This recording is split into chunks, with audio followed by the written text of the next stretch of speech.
下周云南将发生一件全球瞩目的大事，那就是中老铁路的开通。到时不仅能轰动全国，更是能轰动老挝及整个东南亚国家。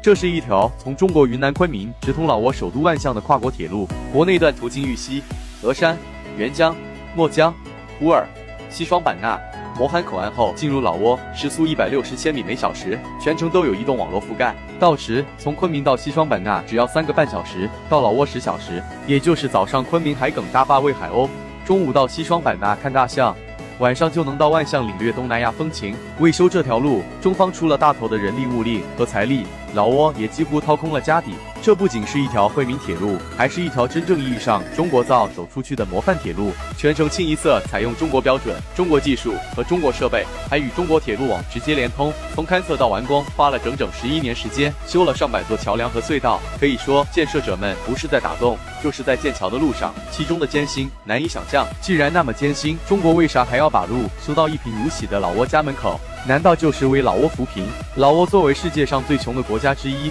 为什么还要砸锅卖铁来建这条铁路？这条铁路对两国到底有多重要？详情看下个视频。